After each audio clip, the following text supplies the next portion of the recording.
오늘 GT 본문, 토요일 GT 본문입니다. 마가복음 14장 10절에서 16절 말씀입니다. 10절, 11절 교독하고 시작하겠습니다. 10절, 12 중에 하나인 가룟 유다가 예수를 넘겨주려고 대제사장에게 가매. 11절 읽겠습니다. 시작.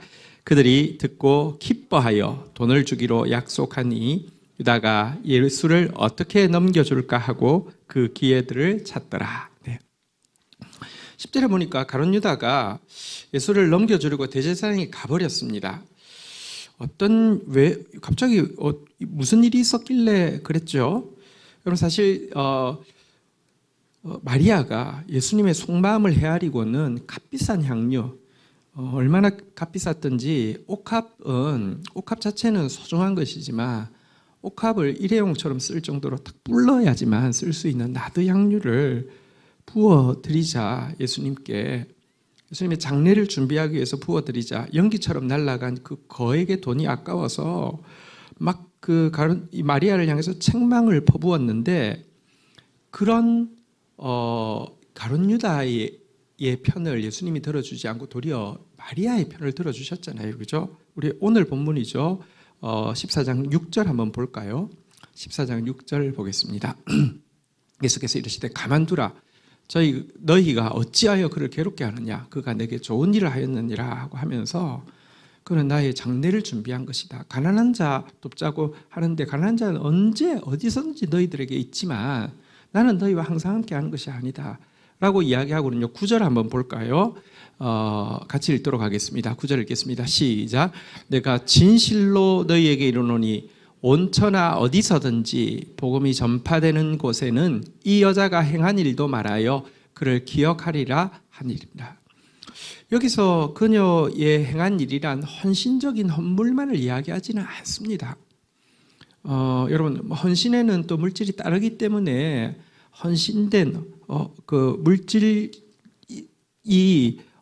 있지만 더 중요한 것은 아무도 헤아리지 못한 예수님의 죽음을 헤아리고 예수님의 속마음을 헤아려서 그 예수님께 가장 귀한 분에게 드리는 가장 큰 사랑과 헌신의 표현을 했다는 것이죠. 어쨌든 그녀가 예수님의 속마음을 헤아리고 정말 그녀의 전 재산일 수 있는 그 나드 향유를 쏟아부은 것, 한 번에 쏟아부은 것, 이 행위가 복음이 전파되는 곳마다 기억되리라라고 하니까 이 말에 열받아가지고 바로 그 만찬장, 그러니까 바로 이제 그가 예수를 넘겨주기 위해서 대제사장에게 갔다는 것입니다. 여기서 여러분 보십시오. 예수님이 자기 편 들어주지 않고 마리아 편 들어준 것에 대한 분노로 대제사장에게 가버려서 예수를 돈 받고 팔기로 약속하는 가룟 유다의 모습을 보십시오. 그는 예수의 제자가 아닙니다. 자기 의견의 제자입니다.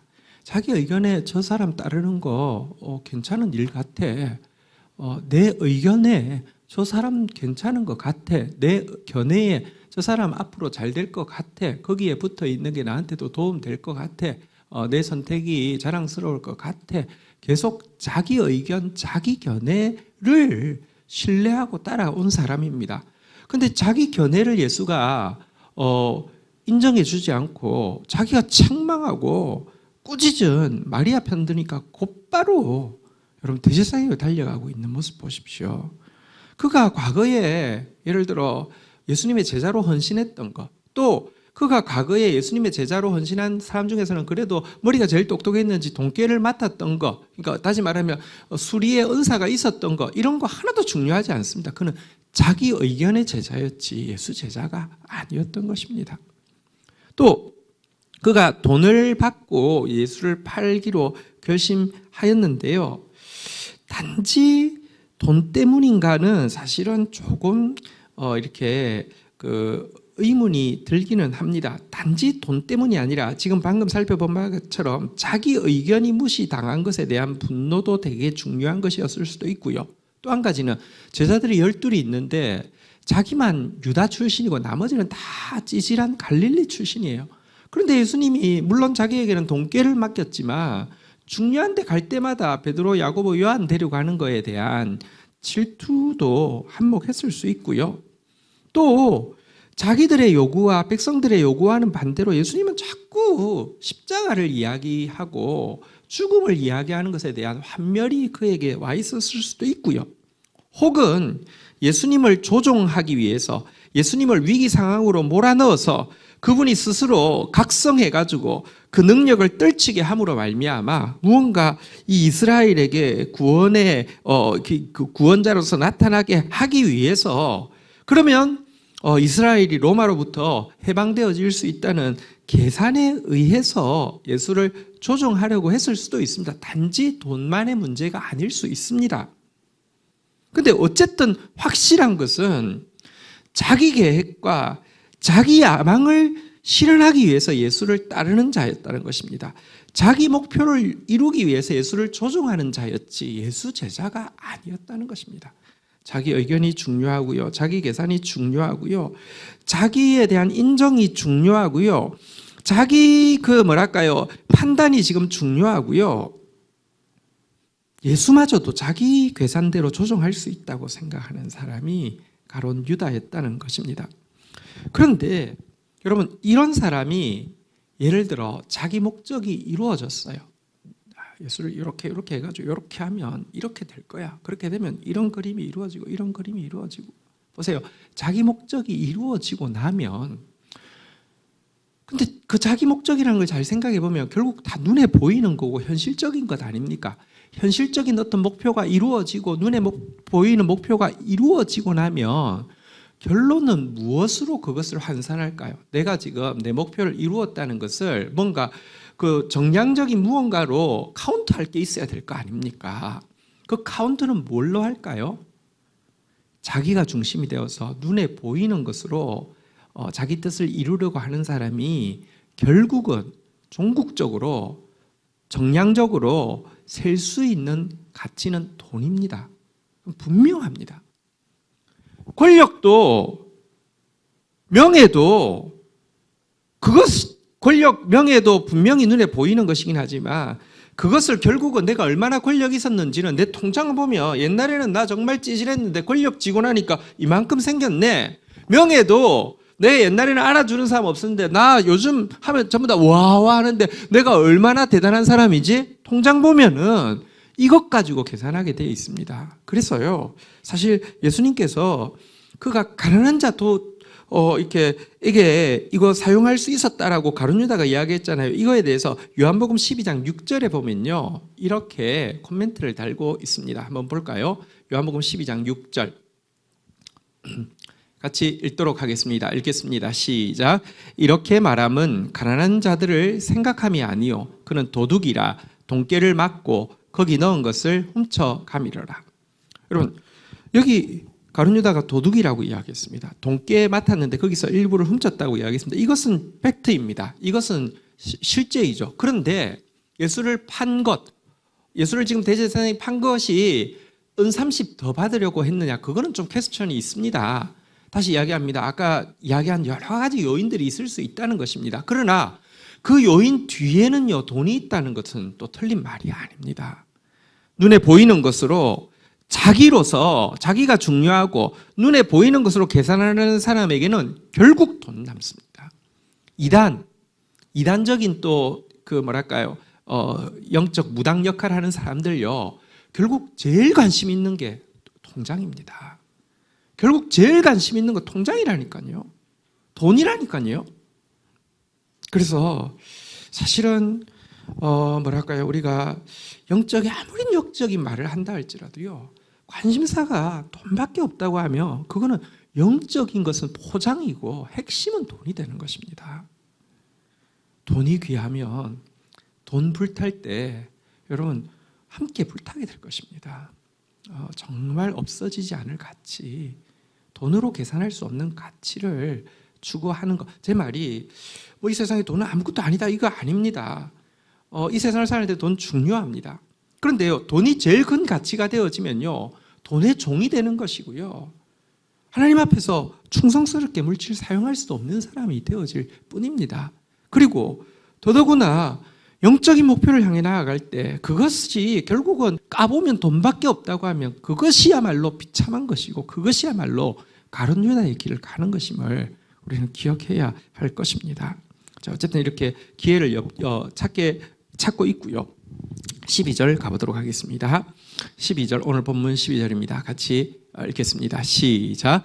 무교절의 첫날 곧 유월절 양 잡는 날에 제자들이 예수께 여짜오되 우리가 어디로 가서 선생님께서 유월절 음식을 잡수시게 준비하기를 원하시나이까 하매. 자, 이제 무교절 첫날이 되었습니다. 무교절 첫날이 되었는데요. 무교절 첫날은 유월절 양 잡는 날과 같은 날이다 이렇게 되어 있습니다. 이게 이제 유월절은 이렇게 그 니산월 14일 밤을 이야기합니다. 그날 양을 잡았고 그 양 피를 발랐을 때 그 피가 발려진 집은 그 천사들이 패스오버 유월절 그러니까 그러니까 그 이 담을 그러니까 이제 넘어갔다 이제 이런 뜻인데요.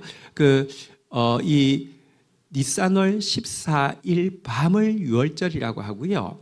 그 밤으로부터 7일간을 무교절이라고 합니다. 그래서 시작하는 시점은 같다고 생각하시면 됩니다. 어쨌든 이 무교절 첫날에 제자들이 이제 그날 저녁이 되면 이제 그 유월절이 되는 것이고 또 무교절 절기가 시작되는 거죠. 무교절이라는 것은 누룩을 넣지 않는 빵을 뜻합니다. 그러니까 이 기간 동안에 누룩을 넣지 않은 빵을 먹거든요. 누룩을 넣지 않은 빵을 먹는다는 것은 여러분 빵을 먹을 때 누룩을 넣어 먹어야 돼요? 안 넣어 먹어야 돼요? 넣어 먹어야 돼요. 안 그러면 딱딱해서 못 먹어요. 맛없어요. 근데 왜 무교절 누룩 없는 빵을 일주일 동안 먹느냐고 하면 출애굽의 역사가 너무 긴급하게 되어서 누룩 넣고 빵 발효시킬 시간도 없었다는 것을 상징합니다. 여러분 우리가 한 100명 하루 1일 코스로 야유회 간다고 해도 미리부터 준비할 게 얼마나 많습니까? 근데 60만 명이 지금 나가면 정처 없습니다. 심지어 그 나가서 몇 년간 광야에 있었어요? 40년간 있었어요. 그런데요, 빵 하나 발효시킬 시간도 없이 나갔다는 것은요, 이들이 준비해서 나간 게 아니라 하나님이 급하게 나가게 하시는 것입니다.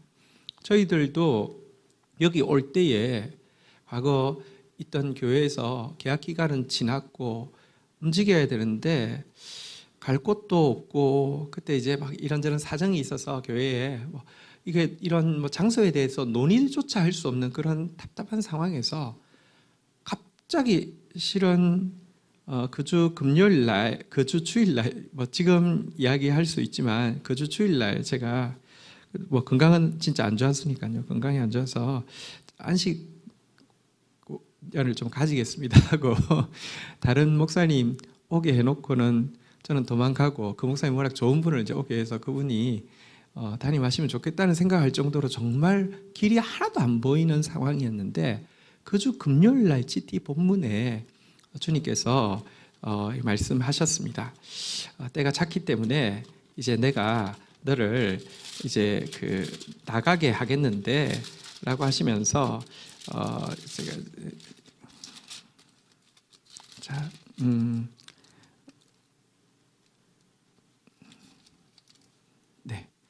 나가게 하시겠다고 하시면서 필요한 모든 것을 이렇게 필요한 사람, 물질 전부 주시겠다고 하나님께서 말씀을 하시는 게 GT 본문이 금요일이었습니다. 근데 그날 우리 이 장소 이렇게 다 꾸며놓으신 분, 지금 생각해보니까 이거 다 꾸미는데 인테리어비가 얼마나 들었겠습니까? 그때 들었던 계산으로 해도요, 평당 워낙 250 드는데 그 교우가 무슨 이렇게 이런 건설회사 회장님이 계셨나 봐요. 그래서 이제 자재 이제 남는 거 막 이런 거 해가지고 평당 250에 해야 되는 걸 180에 했다고 막 자랑하셨는데요. 평당 180에 여기가요. 여기 집 임대 평수가 720평이거든요. 그러면 인테리어 비용이 얼마일까요? 인테리어 비용뿐만 아니라 여기에 집기들 이거 다 넣은 거 얼마일까요? 그거 그냥 몸만 들어와서 쓰라고. 그것도 월세가 2,200만 원이었는데요. 그 남은 계약 기간 2년 반 동안 반액 1,100만 원을 자기들이 대주겠다고 하면서 그렇게 해서 저희들이 들어온 겁니다. 그러니까 이게 전혀 움직일 수 없는 상황이었는데 하루아침에 금요일날 그렇게 그분이 전화가 왔어요. 그래서 우리가 주일날 와가지고 결정하고 그렇게 해서 들어왔던 것이죠. 여러분 사실 그 신도희 목사님 얼마나 제가 뭐 이제 친구지만 친구가 된 것은 과거부터 알던 친구가 아니고요. 저희 주티 캠프를 했는데 워낙 청소년 사역을 잘 하시니까 청소년 설교를 워낙 잘 하시니까 저희 캠프 계속 고정 강사로 오셨는데 그런 거예요. 그때까지만 해도 그냥 강사와 그냥 주최자의 관계였어요. 전국의 모든 캠프를 가봤는데 주티 캠프처럼 아이들 사랑하면서 정말 헌신적으로 제대로 하는 데가 없어서 목사님이 마음을 이제 주게 되고 친구가 되게 된 거죠.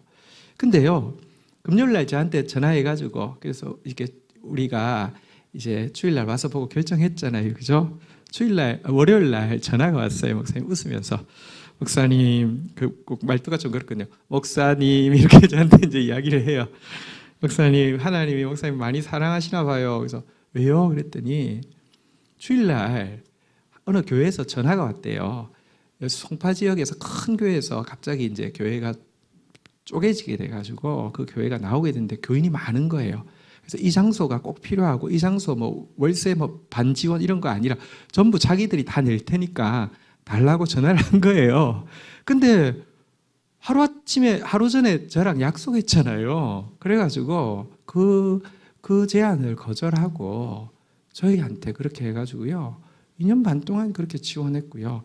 2년 반 지나고 나서 이제 저희가 고스란히 이제 계약을 하게 되었는데, 우리 신 목사님이 그 안식 올 때 예배를 드리러 여기 오신 거예요. 예배를 드리러 오셔서는 설교를 듣고 너무 좋아하면서 우리 목사님은 그러니까 그냥 이제 뭐 옛날 이야기니까 할게요. 우리 목사님은 영락교회 여기 같은 곳에 담임으로 가셔서 이 좋은 말씀 좀 들려주셨으면 좋겠어요. 뭐 이제 그런 이야기를 하시거든요. 근데 이제 우리 상황을 보고 가셨잖아요. 그리고는 한 달 정도 지나서 전화가 왔더라고요. 이제 재계약을 하실 텐데 이 월세가 사실은 이제 우리가 다 감당한다는 게 이게 자기가 아무리 생각해봐도 안 될 것 같거든요. 교인 숫자를 봤는데 그래서 자기가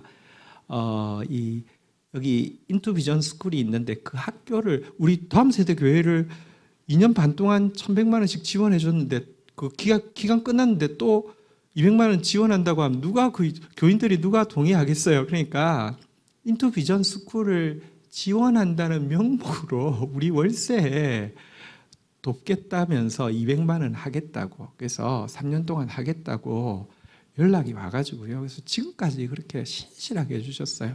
근데 이 모든 일이 한순간에 탁 되었어요. 우리 이 교회가 지금 나가는 것도 아까도 이야기했지만 한 달만 더 늦게 나갔어도 얼씬년스러워서 못 견딜 뻔했어요. 막 지금 지난주도 교육관 쪽에 전기가 다 나가가지고요. 청소년 예배 못 드렸거든요. 지금 뭐 난리거든요. 그래서 아마 한 달만 더 있었어도 굉장히 좀 많이 힘들었을 것 같아요. 하나님이요, 정확한 시간에 정확하게 일하십니다. 그게 무교절, 그러니까 정말 하나님의 역사는 빵 발효시킬 시간조차 없었다라는 것을 이제 보여주는, 이 구원은 너희들이 계획하고 준비해서 한 것이 아니라 내가 직접 이루었다라는 것을 보여주는 것이 무교절인데요. 자, 어쨌든 이제 이 절기가 제일 중요하기 때문에 식사 준비해야 되는데 어디서 할까요? 이렇게 이제 묻게 된 것이죠. 자, 13절 한번 보도록 하겠습니다. 13절 14절 교독하겠습니다. 예수께서 제자 중 둘을 보내시며 이르시되 성내로 들어가라. 그리하면 물 한 동이를 가지고 가는 사람을 만나리니 그를 따라가서 14절 읽겠습니다. 시작.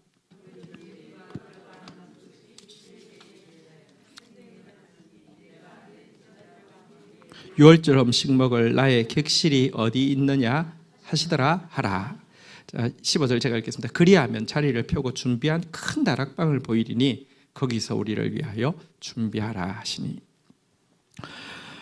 제자들에게 이야기했습니다. 13절로 돌아갈까요? 2명을 보냈습니다. 성내에 들어가서 보면은 물동이를 들고 가는 남자를 만날 것이다. 이렇게 이야기하고 있습니다. 여기 이제 사람이라고만 되어 있는데 원어에 보면 남자라고 되어 있거든요. 남자를 만날 것이다 그랬는데 당시는 물동이는 여성이 드는 일이었기 때문에 남성이 물동이 들고 있는 것은 누구나 금방 볼 수 있었습니다. 이제 그 사람한테 이렇게 따라가서 이렇게 말하라는 것입니다. 14절에 뭐라고 말하라고 했습니까? 선생님의 말씀이 내가 내 제자들과 함께 유월절 먹을 나의 객실이 어디 있느냐 한번 따라하겠습니다. 나의 객실이 어디 있느냐. 여러분 나귀도 주가 쓰시겠다고 하면 보냅니다. 왜냐하면 그 나귀의 주인 물론 소유주가 있죠. 근데 그 사람이 진짜 소유주입니까? 아니요. 나귀 만든 분이 하나님이시고요. 그 주인 만든 분도 하나님이십니다. 여러분들 내 것이 하나님 것이라는 거 정말 진짜 고백이 있어야 되고요. 말로만 명색으로만 그렇게 되지 않도록 우리가 헌금하는 것에 되게 중요한 한 이유가 있습니다. 헌금을 통해서 자꾸 여러분 말로만 주님 것입니다. 주님 것입니다 하면서도요. 딱 결정적인 순간에 인색하고 이거 없으면 어떻게 살지 하고 이거 아까워서 어떻게 받지 자꾸 이러면요. 결국 내 거예요. 언제 여러분이 진짜 주님 것인 것을 확인할 수 있습니까? 내 거 아닙니다. 예수님은 너의 객실이 어디 있느냐라고 이야기하지 않고 다시 한번 따라하겠습니다. 나의 객실이 어디 있느냐. 예수님 겁니다. 그리고 내가 지금 잠시 점유하고 사용하고 있는 것을 예수님이 써주는 것만큼 영광스러운 거 없습니다. 나의 객실이 어디 있느냐고 물으라고 했더니 그러면은 그가 이미 자리를 펴고 준비한 큰 다락방을 보일 것이다. 거기서 유월절 준비하라 이렇게 말씀하셨습니다. 여러분 이게 예수님께서 미리 예견을 해서 준비를 한 것인지 아니면 그 사람에게 약속한 것인지는 알 수 없지만 한 가지는 이 유월절 식사는 준비된 식사였다는 것을 알 수 있습니다. 우리 누가복음 22장 15절에 보면 예수님께서 유월절 식사를 하실 때 이렇게 말씀하셨거든요. 유월절 식사 한번 볼까요? 누가복음 22장 15절 15절 한번 볼까요? 같이 읽겠습니다. 시작. 이러시되 내가 고난을 받기 너희와 함께 이 유월절 먹기를 원하고 원하였노라. 예수님은 사실은 유월절 식사를 원하고 원하셨습니다. 이 말은 사실 구약의 이 유월절 절기, 어린 양을 잡는 절기 때부터 아니 그 전부터 영원 전부터 사실 우리를 위한 구원을 준비해서 우리에게 주신 것이라는 것입니다. 이 구원은 정말 준비되어서 나 같은 자에게까지 이런 것임을 잘 보여주고 있습니다. 자, 그래서요 16절 이 말씀대로 제자들이 나아가 성내에 들어가서 예수께서 하시던 말씀대로 만나 유월절 음식을 준비하니라. 그래서 이제 그곳에서 유월절 만찬을 준비하게 되죠.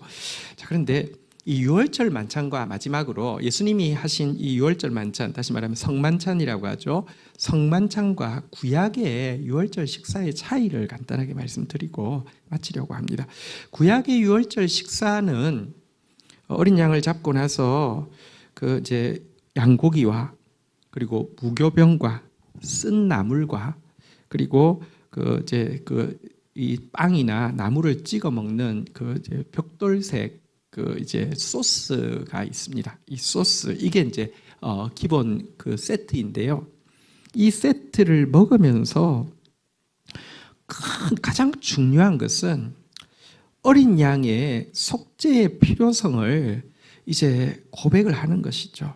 그리고 어린 양으로 말미암는 구원을 갈망하는 것이 구약의 유월절 식사였다고 하면 이제 신약의 성만찬은 차이가 메뉴에서의 차이는 무엇이냐고 하면 양고기가 없었다는 것이죠. 왜냐하고 하면 당신이 친히 양이 되시니까요. 그리고 또 차이는 과거는 무교병과 포도주가 그냥 무교병과 포도주였다고 하면 지금은 이 무교병은 예수님께서 이건 내 살이라고 이야기하시고 이 포도주는 내 피라고 이야기하시면서 사실은 상징이었던 그것이 이제 실체가 된다고 말씀하신 것도 차이가 있죠. 이 유월절 성만찬은 그런데 예수님 여전히 구약과 마찬가지로 우리는 예수님의 속죄가 필요합니다. 어린 양의 피가 필요합니다. 정도가 아닙니다. 구원받은 사람들이 장차 그분과 함께 갖게 될 완전한 식탁교제, 친밀한 식탁교제에 대한 사모함을 신약의 성만찬 의식이 가지고 있습니다. 우리가 성찬식을 거행합니다. 그게 성만찬이잖아요. 그죠? 성찬식을 거행할 때 자세히 보면 그 뉘앙스가 뭐냐고 하면요. 계속 그 뉘앙스는 예수님은 나를 위해서 피 흘려주셨는데 나는 왜 이 모양 이 꼴로 살아? 주님 정말로 당신의 피 흘리심이 없이는 나는 구원이 없습니다. 나를 위해서 피 흘려주셔서 감사하고 또 나를 위해서 또 피 흘려주셔야 합니다. 거의 구약의 유월절과 다를 바 없는 정도의 내용입니다. 그런데 사실은요. 유월절 식사를 하시면서 예수님께서 계속 하신 말씀이 한번 따라하겠습니다. 기념하라. 기념하라. 떡을 떼시고 이건 내 몸이다. 이것을 행하여 나를 기념하라. 잔을 나누시고 이것을 행하여 나를 기념하라 했는데 이 기념하라는 단어는 기억하라는 단어하고 원어가 같은데요. 구약의 제사, 다시 말하면 구약의 유월절 의식이나 이런 제사들을 드릴 때마다 죄를 기억나게 한다고 하면 신약의 성만찬을 할 때마다 나를, 예수를 기억나게 한다는 것입니다. 이제 죄가 기억나는, 내 죄가 기억나는 것이 아니라 예수님, 제자들은 예수님과 함께 지냈잖아요. 그분이 얼마나 좋은 분이시며 그분이 제자들과 먹고 마시는 걸 얼마나 즐거워하셨습니까? 그분과 함께 다시 나눌 완전한 성만찬을, 천국에서의 성찬을 기대하게 하는 것이 성만찬의 다른 그러니까 구약과 다른 점입니다. 조금 더 말씀을 드릴게요. 사실 이제 이 성만찬 의식 때에는 유월절 의식 때에는 그 포도주를 4번을 마십니다. 이렇게 첫 잔을 들고 이제 빵과 이 잼을 가지고 이렇게 그리고 이제 이렇게 마신다고 하면 두 번째 잔을 들고는요 이제 어린 양고기와 또 이제 빵과 잼 이렇게 쓴 나물 이런 걸 같이 이제 마시는데요. 그리고 이제 세 번째 이렇게 이제 찬양 이게 그 잔을 들고 그리고 이제 이제 축복 기도를 하게 되고요. 마지막 잔을 드는 의식으로 마치는데 곧 유월절에는 이 포도주 잔을 4번을 하는데요. 예수님이 3번째까지 하시고 축복하시고 나서는요. 4번째 잔을 안 드시거든요. 한번 보도록 하겠습니다. 이제 그 다음 날 본문인데요. 마가복음 14장 25절 한번 볼까요? 마가복음 14장 25절 한번 보도록 하겠습니다. 14장 25절 같이 읽겠습니다. 시작. 진실로 너희에게 이르노니 내가 포도나무에서 난 것을 하나님 나라에서 새 것으로 마시는 날까지 다시 마시지 아니하리라 하시네요. 그러니까 4잔을 마셔야지 마무리가 되는데 4번째 잔을 안 마시고 축사하시고 나서는 안 마십니다. 이 4번째 잔은 예수님께서 야고보와 요한에게 내가 마시려는 잔을 네가 마실 수 있느냐? 마실 수 있습니다. 근데 이 잔은 뭘 이야기하냐면 이 감람산에서 땀방울이 핏방울이 되면서 할 수만 있으면 이 잔을 내게서 옮기시옵소서 했던 바로 그 잔이고요. 십자가에 달리셨을 때 조롱하면서 마지막으로 그 신포도를 이렇게 이제 이 해융은 뭐냐고 하면 스펀지인데요. 이 스펀지는 뭐냐고 하면 병사들이 이렇게 이제 차고 다니는 겁니다. 왜 차고 다니냐면 죄송합니다. 똥 닦고 나서 짜고 나면은 이렇게 또 가 있다가 닦고 나서 짜고 이게 이제 그 용도입니다. 거기다가 포도주를 찍어 신포도주. 그러니까 막 거의 막 이 너무 쉬어서 약간 이제 이렇게 뭐랄까요 고통을 잠시 잊게 하는 신포도주를 찍어서 이렇게 입에다가 이렇게 예수님 입에다 막 찔러 넣었던 그 포도주. 그러니까 다시 말하면 제자들이 절대로 마실 수 없는 이 고난은 내가 마실 것이고 그리고 이제 너희와 함께 우리가 가장 잘 아는 요한계시록 3장 20절에 나오잖아요. 누구든지 내가 문 밖에 서서 두드리는 누구든지 내 음성을 듣고 문을 열면 내가 그에게로 들어가 그와 더불어 먹고 그는 나로 더불어 먹으리라고 했던 바로 그 만찬을 너희들을 위해서 예비해 놓았다라는 것이 신약의 성만찬의 의미입니다. 이사야서 25장 6절 우리 읽고 마무리하도록 하겠습니다. 이사야서 65장 25장 6절입니다. 25장 6절 같이 읽겠습니다. 시작. 만군의 여호와께서 이 산에서 만민을 위하여 기름진 것과 오래 저장하였던 포도주로 은혜를 베푸시리니 곧 골수가 가득한 기름진 것과 오래 저장하였던 맑은 포도주로 하실 것이며. 예. 그날에 주님 앞에서 이 만찬은 가장 이렇게 기름지고 가장 맑고 오래되고 정말 좋은 것으로 주님과 함께 먹고 마시게 될 것인데요. 그러나 이 곳에 잔치가 가장 아름다운 이유는 너무 고급 음식이 있어서가 아니라 다시는 깨어지지 않는 하나님과의 친밀한 교제가 이제 시작되어지기 때문에 가장 아름다운 만찬이 되겠죠. 이 만찬이 우리에게 예비되어져 있습니다. 우리를 위해서 찔리시고 상하시고 그 침뱉음 당하시고 우리를 위하여서 가장 아름다운 만찬을 예비해 놓으신 것이 신약의 이 성만찬의 축복입니다. 그런 분이 우리 주님이십니다. 그리고 그분이 지금까지도 우리 교회를 이렇게 가장 아름답게 인도하고 계십니다. 어떻게 찬양하지 않을 수 있겠습니까? 우리 그분께 한번 찬양하고 또 기도하는 시간 가지도록 하겠습니다. 함께 자리에서 일어서시겠습니다.